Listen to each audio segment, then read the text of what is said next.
مفيش مفيش كلام، مش لاقي حاجه توصف العك وقله الادب وقله القيمه والاستخفاف بلاعيبتنا واستخفاف بالنادي ونتيجه مباراه سيئه ولاعيبه سيئه وحكم فاجر، حكم فاجر وداعر وما عندوش ضمير.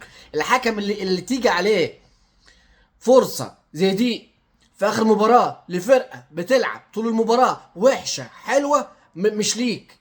فرقتي انا وحشه ولا حلوه مش ليك، مش شغلك، مش بتاعتك.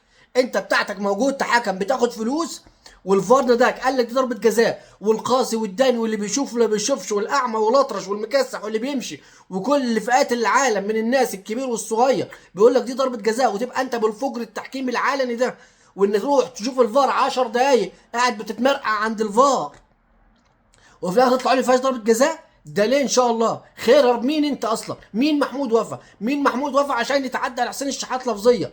مين محمود وفا؟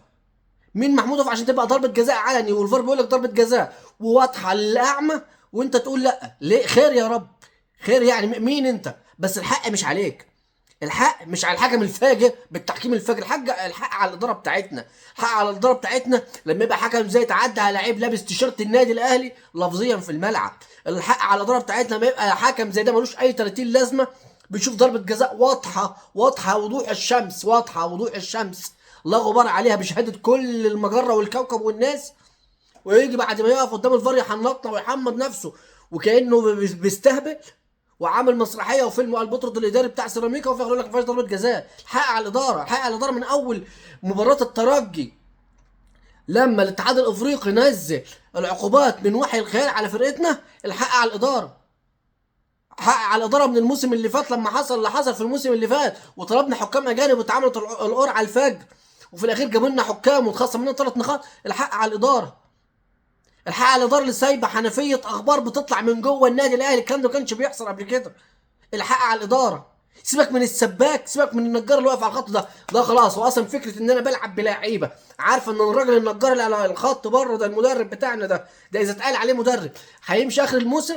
الحق برضه على الاداره كانت مشات، والحق عليك لان انت اللي حطيت له شرط جزائي في عقده كبير انت تتحمله، اللي جاب وحط الشرط ده هو يتحمله.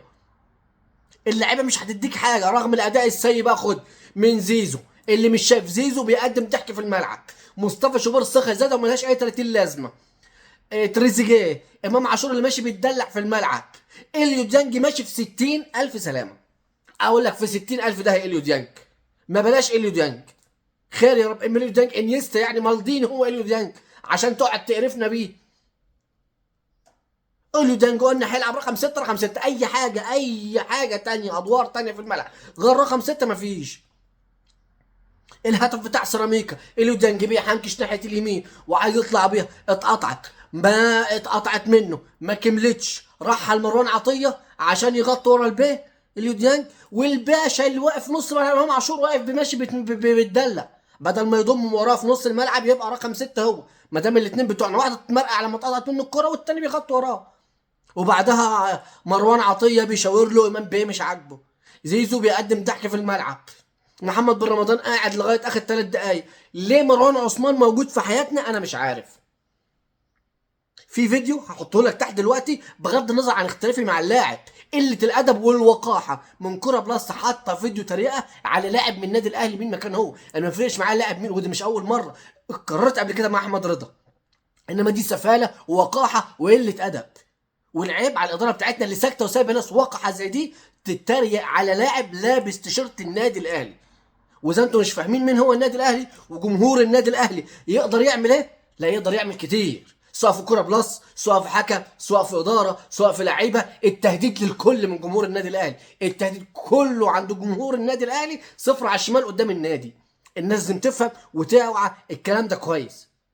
هنقعد بقى نهرج واصل مباراه سيراميكا واصل كان فيها ما فيهاش، الكلام في ضربه جزاء واضحه واضحه واضحه. اصل مباراه سيراميكا اللي قبلها كان ليهم وما كانش ليهم، او يطلع واحد تاني يقول لك اصل كانت جامد. يا حبيبي انا مش هخش في نقاشات ملهاش 30 لازمه، دي كوره واضحه، المسافه بعيده، الراجل ايده بره جسمه ماشي بيتدلع في منطقه جزاء ومش مشكلته، مش ذنب في اهماله.